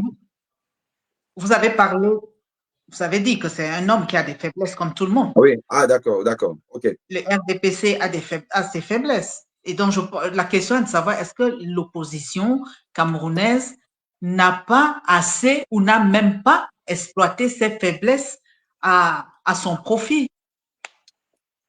Ok, je comprends bien. D'ailleurs, je veux repréciser les choses parce que j'ai eu à faire des communiqués là-dessus. Il y a quelqu'un dans le chat qui a fait la remarque. En fait, moi, quand on parle de Paul Biya, c'est parce qu'on parle de la pension, hein, de la pension, Paul Biya. Mais on sait qu'en réalité, c'est son épouse qui dirige. Le pays est aujourd'hui dirigé par Jean Chantal, autant pour moi, par Chantal Vigouroux Biya. C'est elle qui dirige. Et je vais vous faire un scoop. J'ai un proche qui travaille à la présidence. Et puis un jour où je l'appelais, il m'a dit, écoute, je te rappelle après, je vais en séance de travail avec la première dame. C'est un monsieur qui a un salaire de fonctionnaire, qui est un fonctionnaire de la présidence de la République, qui est un conseiller technique à la présidence de la République. Officiellement, il est conseiller technique à la présidence de la République. Qui dit président de la République dit le président de la République. Mais en réalité, dans les faits, son travail, c'est qu'il est un proche collaborateur de Chantal Vigouroux Biya, que le peuple camerounais le retienne. Je vous parle d'une de mes connaissances qui travaille président de la République. Et en lui posant la question, madame, elle est déjà qui, dans quoi, il dit que bon, mon frère, laisse l'affaire là, laisse seulement comprendre ce que je t'ai dit. On sait que c'est Jean-Chantal Biya qui dirige le pays. Et c'est pour ça que le pays est dans cet état. Vous pouvez prendre une serveuse ou une servante qui travaille dans un bar, qui n'a aucun bagage, et tout, vous la prenez, vous faites d'elle la première dame du Cameroun, et elle devient présidente du Cameroun. Elle a quelle compétence politique, compétence administrative, compétence? Mais c'est elle qui dirige. Avec un autre monsieur qui s'appelle Gongo, qui on sait que c'était un coursier des enfants Chantal Biya aux États-Unis. Voilà un peu dans quel état nous sommes. Donc, dire que les faiblesses de Chantal Biya.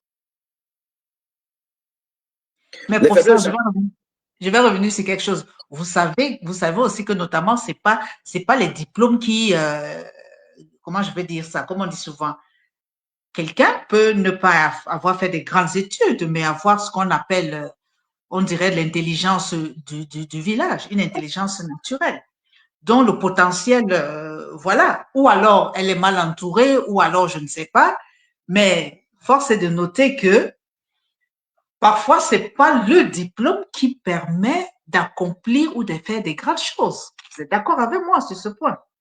Je suis d'accord avec vous. D'ailleurs, on a un exemple,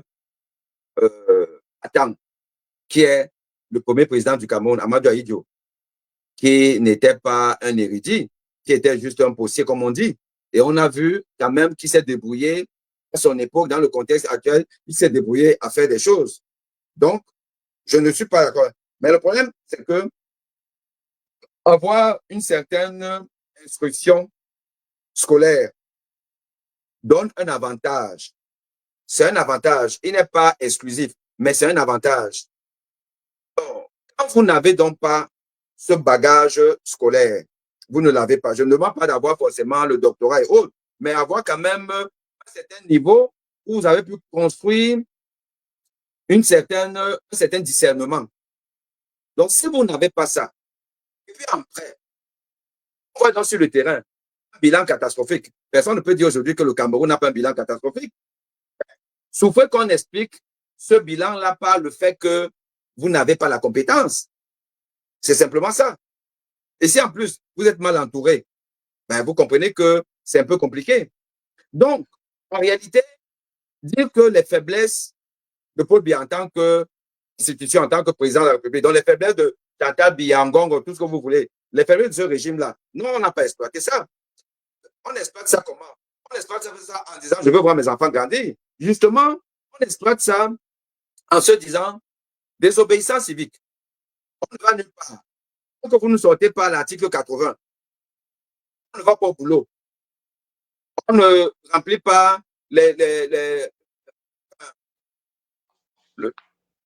le service public est paralysé. Mais vous vous imaginez un pays qui est paralysé pendant une semaine.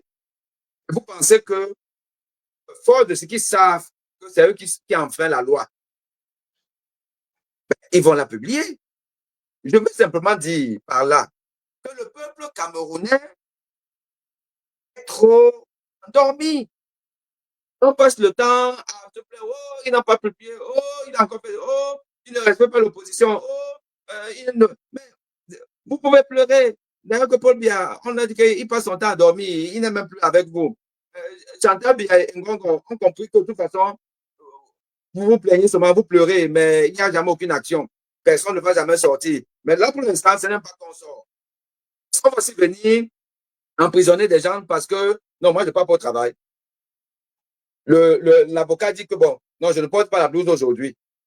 On va venir, si c'est le cas, supposons, Paul Biya a autant de prisons, autant d'agents de sécurité pour venir attraper donc chaque Camerounais dans sa maison pour obliger les gens à aller au travail ou aller en prison. Non. C'est en ça que je dis que nous sommes plus intelligents qu'eux. Parce qu'ils ne sont pas intelligents. S'ils étaient intelligents, ils allaient développer le pays. Quelqu'un qui est incapable de maintenir le pays au stade où il était, où tout on recule. Mais ça veut dire qu'il n'a pas suffisamment de neurones dans la tête pour pouvoir réfléchir à ce qui est bien. Donc, nous qui avons ça, nous devons simplement connaître leurs faiblesses et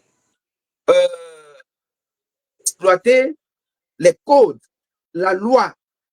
Nous avons l'opinion publique mondiale avec nous. Si le Cameroun est paralysé pendant un seul jour, avec un relais mondial des médias entre nous, vous pensez que Paul Biya peut résister même une semaine encore? Non. Puisque le peuple mondial va voir que, mais ces gens-là, ils font ça parce que ils ont un président qui a 93 ans, qui est là depuis 43 ans, qui n'a rien fait, qui a fait reculer le pays. D'ailleurs, regardez j'aurais pu vous montrer une image là, bon, mais c'est peut-être pas fait pour l'image, on a tous vu ça. Le marché des sauces inondé. Inondé. Il n'y a pas les sorties d'égouts. Les gens sont dans une mare d'eau pleine simplement d'excréments et tout ça là. C'est ça le Cameroun. Le monde entier voit ça et constate que c'est pour ça que le peuple camerounais désobéit, reste à la maison. Parce que ce type-là ne veut pas partir et il verrouille tout en ne respectant pas le code électoral. Je peux vous assurer que c'est même Macron qui va appeler Paul Biya que bon, écoute, vraiment, libère. Et si Macron ne veut pas appeler, c'est Trump, le gendarme du monde aujourd'hui, qui va appeler Paul Biya que bon, écoutez, monsieur, c'est bon là. allez, libérer le plancher. C'est de ça qu'il s'agit. Soyons intelligents simplement. Voilà, hein, Maître est revenu sur le plateau. Nous allons donc poursuivre avec l'implosion du RDPC. Le cas de Léon Trailer Onana, conseiller municipal RDPC, il vient de traîner son propre parti en justice pour exiger la convocation d'un congrès ordinaire. Son action révèle-t-elle, madame, monsieur, une crise interne au sein du RDPC? Que pourrait être la réaction du président Paul Biya face à cette contestation? Voilà. Est-ce que c'est un cas qui peut faire mouche ou alors c'est un cas qui sera rapidement isolé au sein du parti RDPC? Moi, je dirais justement que c'est un cas justement qui peut faire mouche, parce que on a l'impression que au RDPC c'est du béni oui oui, que tout est, on accepte tout. C'est bien de voir aussi des personnes qui osent, mais je pense qu'il aurait dû saisir plutôt le tribunal de grande instance, le président du tribunal de grande instance, pour un order of mandamus, exiger qu'il y ait, je crois, le congrès, voilà, je crois qu'il aurait dû le faire. Mais c'est déjà ça de contester. Parce que quand on a l'impression que tout est établi, même s'il y a des violations, personne ne s'en offusque. Mais quand il y a quand même quelqu'un qui sort du lot, c'est apprécié. C'est apprécié. Maintenant, je ne sais pas quelles sont les règles dans le RDPC. Je ne connais pas comment ça se passe. Voilà. Je ne peux pas en dire plus. Voilà. Professeur Boni, vu de l'extérieur, est-ce que ça va faire tache d'huile ou alors ce sera étouffé dans l'œuf comme c'est souvent le cas? Un web auditeur parle de diversion. Est-ce que c'est une diversion? Je suis d'accord avec lui. Je suis d'accord avec lui que c'est une diversion parce que, en réalité, nous ne sommes pas notre premier cas de soubresaut de contestation au sein du RDPC. Hein. C'est qu'il y a déjà eu des gens qui sont même portés candidats. Voilà. Il y a par exemple un là, j'ai oublié un peu son nom, qui a été, il y a quelques années, pas la présidentielle précédente, je crois celle d'avant, il a été Bidon, je crois qu'il s'appelle Bidon quelque chose. Voilà, il était candidat. D'ailleurs, il nous a même dit qu'il a failli être assassiné justement pour avoir contesté le leadership de Paul Biya en interne. Donc, il y a eu ce cas, il y a eu d'autres cas qui se sont un peu élevés, mais on a vite tapé sur la tête de ces gens-là. Et puis, ça a fait shit. Ça fait shit comme ça fait shit surtout au Cameroun depuis 43 ans. C'est un monsieur qui est quand même. Parfois, c'est pas juste que parfois, même Dieu même aussi n'aime pas le Cameroun. Dieu n'aime pas le Cameroun, soyons sérieux. C'est pas possible d'avoir un monsieur qui est quand même d'une telle incompétence, qui a eu le pouvoir un peu par hasard, en fait, simplement parce que Aïdjo était égoïste. Et Aïdjo, à qui Mitterrand a dit, bon, écoute, je règle mes comptes avec toi, je te fais partir. Voilà. Et Aïdjo se retrouve en train de partir alors qu'il n'était pas prêt à partir. Ben, il veut partir sans partir, donc en conservant la présidence du parti unique, l'UNC. Et pour cela, pour rester toujours le chef d'État, le premier des Camerounais. Mais il faut qu'il nomme faire valoir un béni oui-oui. Et à l'époque, de tous ses collaborateurs, celui qui semblait être le vrai béni oui-oui, c'était Paul Biya. Ben, sauf que, vous savez, comme toujours, l'eau dormante est toujours dangereuse. Bon, voilà. En fait, comment est-ce qu'il a eu le pouvoir? Il a su le conserver jusqu'à aujourd'hui. Et quels que soient les soubresauts que ce monsieur-là a connu, en commençant même par un coup d'État, qui, si ça l'avait emporté, bon, on serait en train de pleurer, mais bon, on n'aurait jamais su que, en fait, il aura mené notre pays à l'état où il est maintenant, où lui, il a quand même tué beaucoup de gens. Parce que si le coup d'État avait réussi, c'est lui qui serait peut-être parti. Bon, écoutez, voilà, ça fait partie des choses de la vie. Et c'est des lois bidon, effectivement, comme a dit un capteur. Mais sauf que, on sauvé, on soit content, mais lui, c'est des millions de Camerounais qui sont morts à cause de lui, sous sa présidence. Donc, voilà quelqu'un qui, chaque fois, réussit à s'en sortir. Et là, maintenant, vous savez que il a quand même fait des nominations dans son parti, au comité central. Donc, il a posé un acte, j'en considère comme l'acte de quelqu'un qui a la légitimité de le faire. Voilà. On parle de cette affaire aujourd'hui, mais dans quelques jours, on ne parlera plus de ça, comme on ne parle plus de toutes les autres affaires, jusqu'à la convocation du corps électoral qui va faire. Il va être candidat et on aurait déjà oublié. Donc, en réalité, je suis d'accord avec le capteur pour dire que non, c'est juste une diversion, ça ne sert à rien. Et au fond même, hein, ce n'est même pas notre problème. Ce n'est que le problème des RDPCistes. Le problème du peuple camerounais, c'est comment on fait pour se débarrasser de Paul Biya. Et j'insiste, nous commençons par la désobéissance civile. Tout le monde boycotte, ne fait pas son boulot, et on voit si ça va changer. Si ça ne change pas, on passe à la vitesse supérieure. Parce que si 1 million de Camerounais sortent dans la rue, ou bien on ne pourra pas tirer sur 1 million de Camerounais.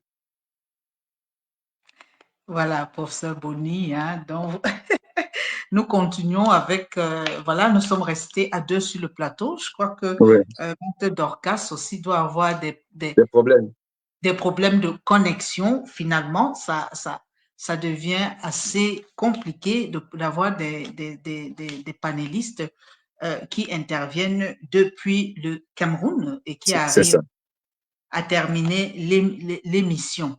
Alors, restons, ouais, c'est le cas du RDPC, mais on va parler, on va terminer cette émission en parlant du RDPC, des contradictions internes au sein du Rassemblement démocratique du peuple camerounais. Est-ce que, est-ce qu'on assiste à une sévérité envers les réformateurs? Parce qu'il a été souvent dit qu'au sein du RDPC, il y a une frange réformatrice.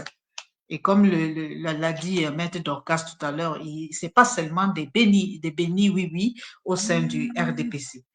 Alors, sévérité envers les réformateurs, complaisance envers les élus inefficaces. Pourquoi est-ce que certains membres du MRC demandent-ils la condamnation de M. Onana? Ou alors ils veulent tout simplement fermer les yeux sur les maires qui laissent la capitale dans un état déplorable. Professeur Boni, qu'est-ce que vous en pensez? Mais moi, j'ai du mal à croire que le parti RDPC a une aile réformatrice. J'ai du mal à croire. J'ai du mal à croire parce que c'est un parti qui est consubstantiellement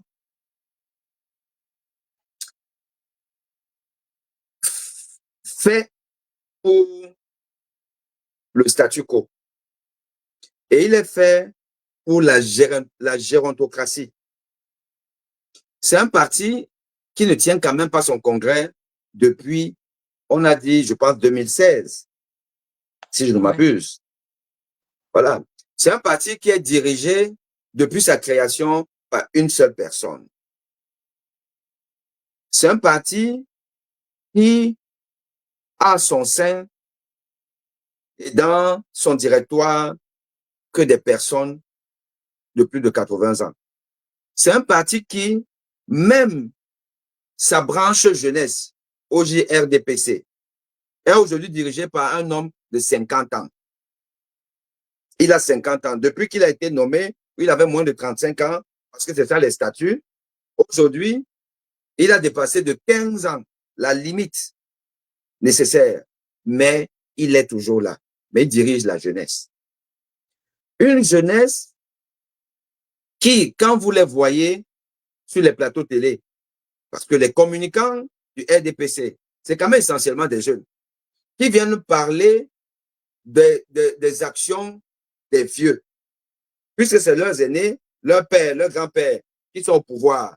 Et eux, ils viennent commenter l'action gouvernementale de ceux-là qui ne veulent pas leur laisser la place.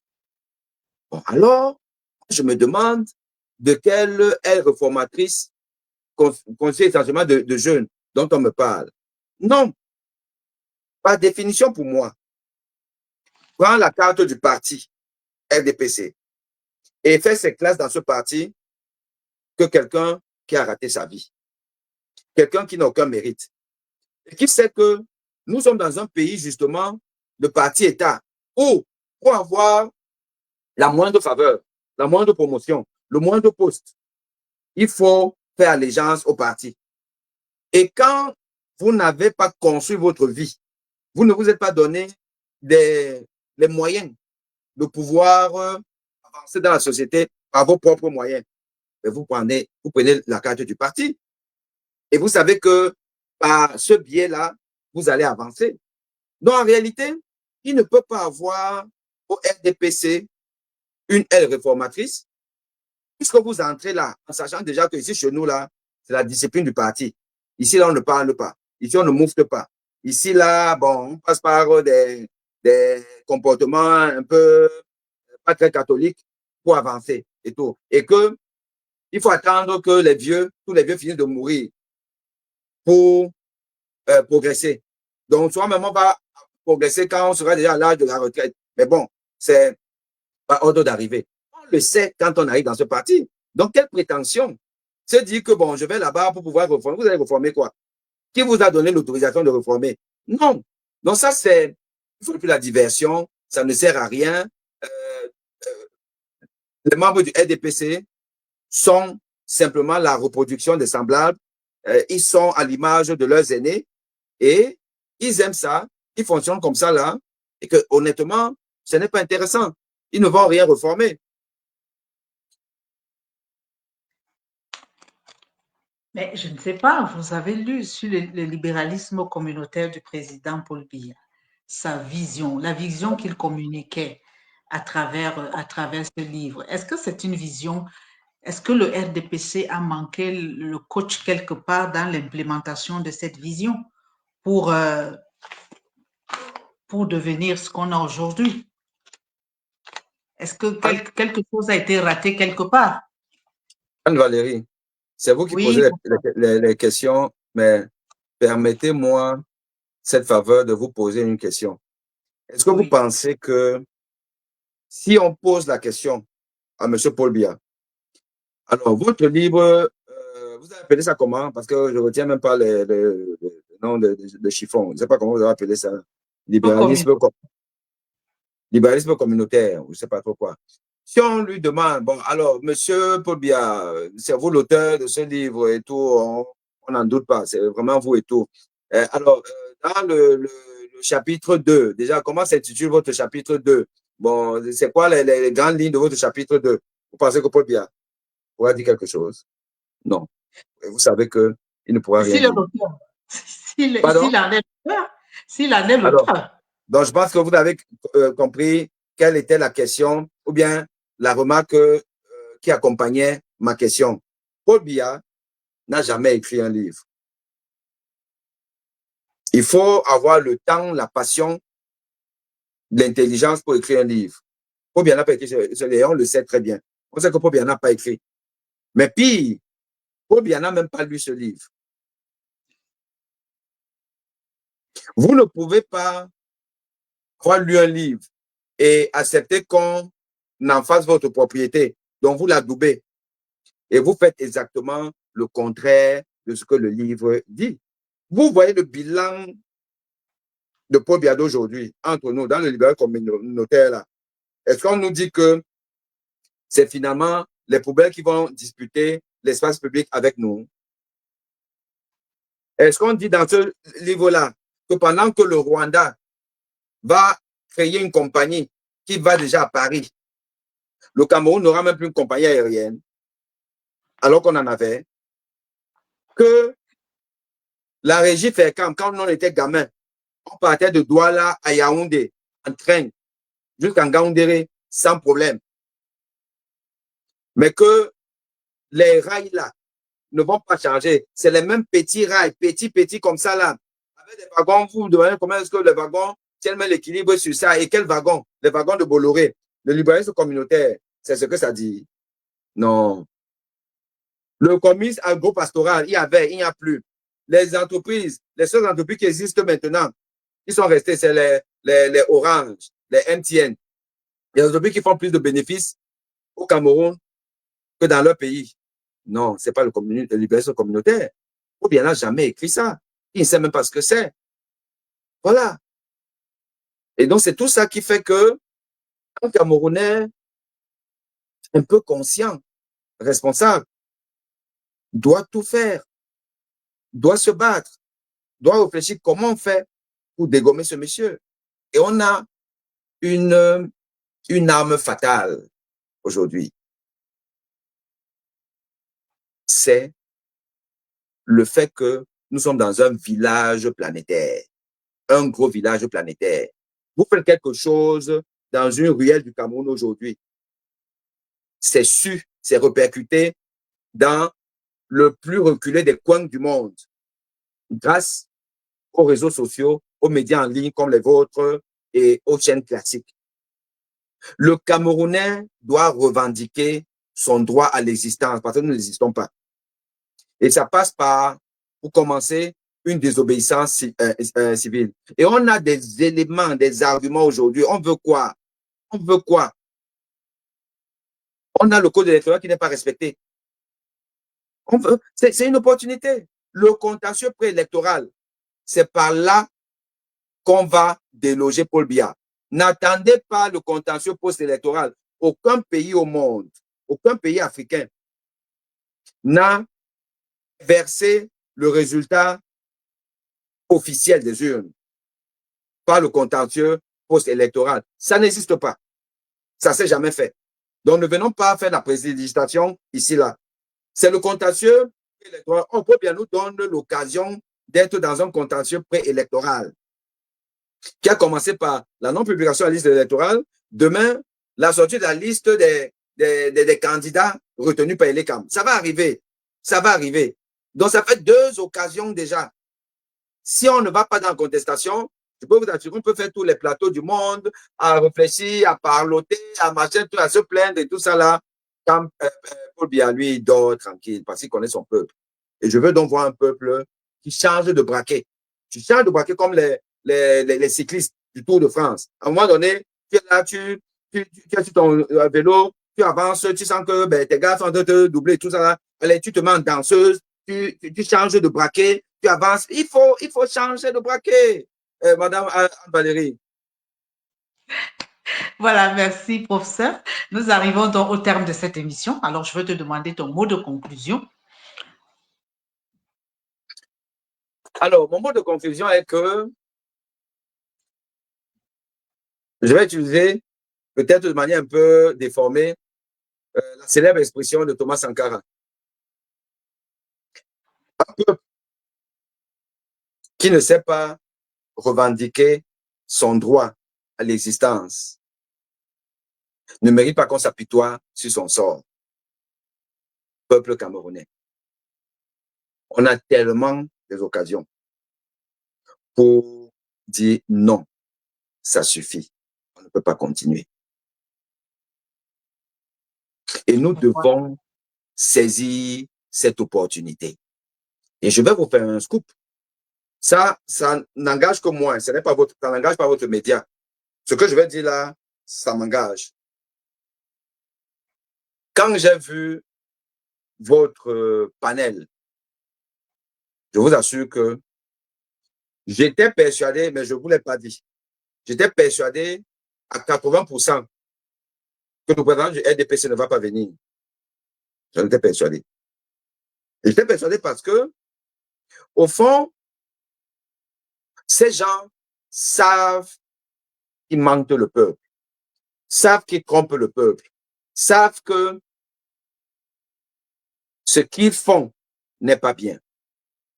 Et ils sont toujours en difficulté à être face à leurs responsabilités, de leur réalité. Et c'est peut-être prétentieux, mais je peux vous dire que je fais peur au régime Paul Biya. Et je le sais par expérience. Quand je passais dans les médias camerounais sur les plateaux, chaque fois que j'étais invité et qu'il y avait un panéliste du RDPC, il y avait d'abord un brainstorming, un débrief en interne là-bas pour lui dire comment est-ce qu'il doit aborder le sujet face à moi. Et j'en ai fait transpirer plus d'un.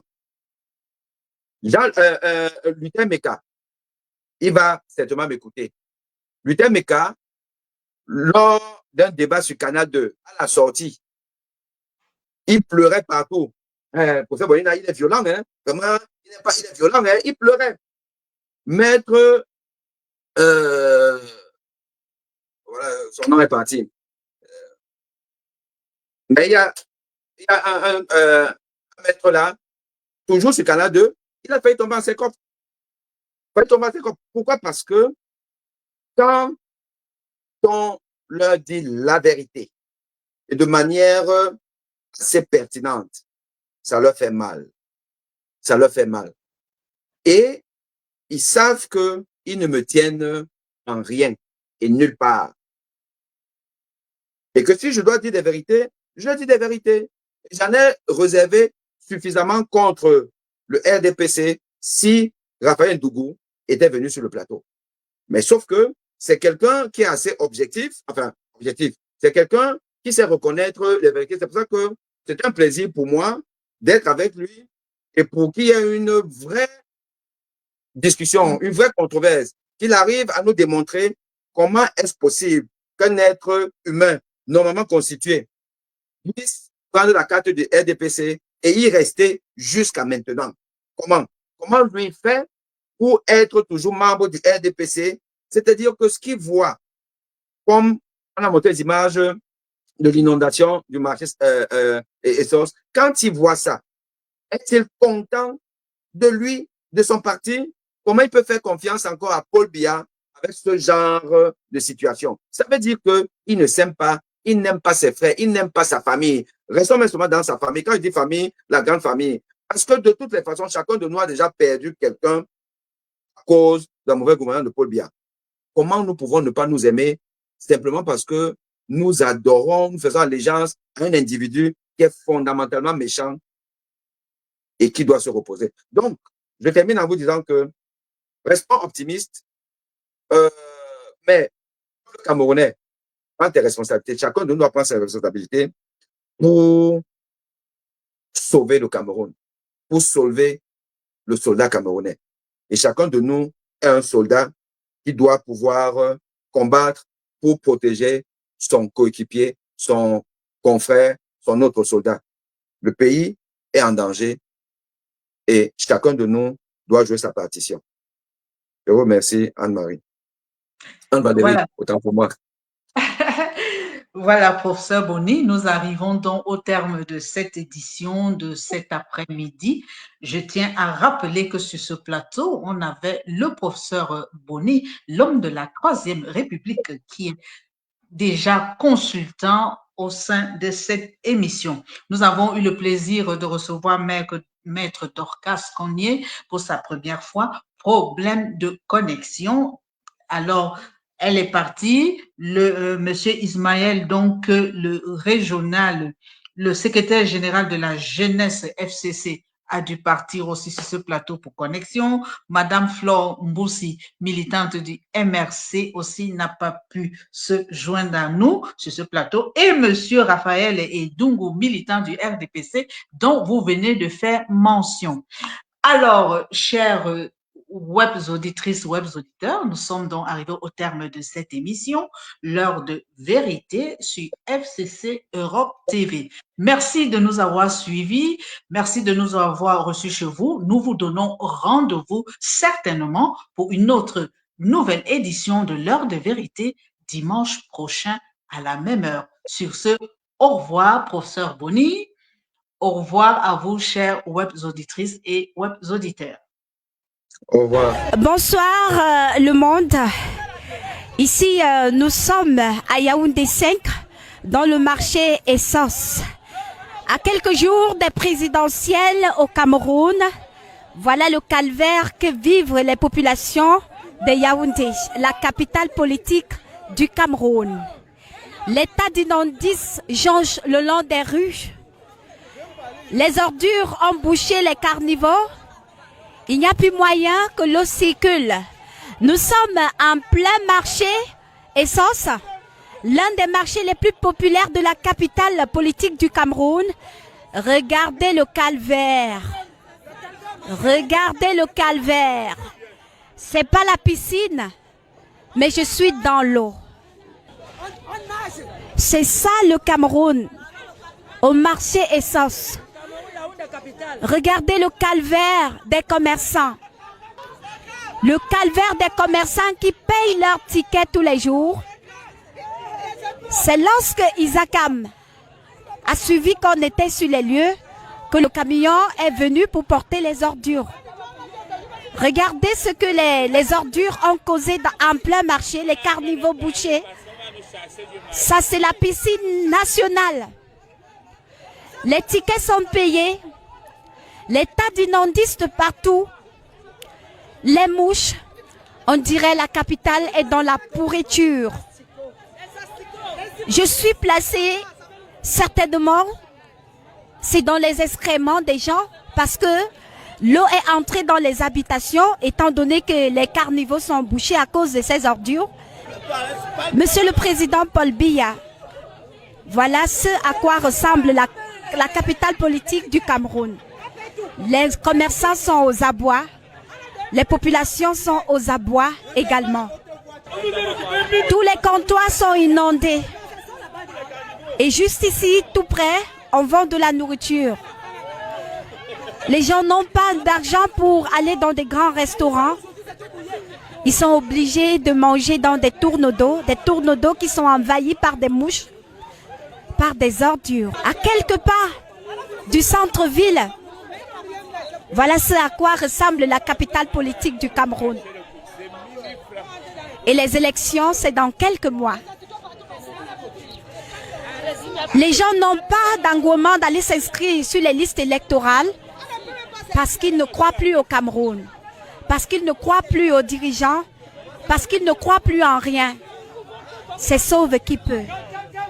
Pendant que les gens dorment dans des gratte-ciel, pendant que les gens roulent dans des prados, voilà ce que la population est en train de subir.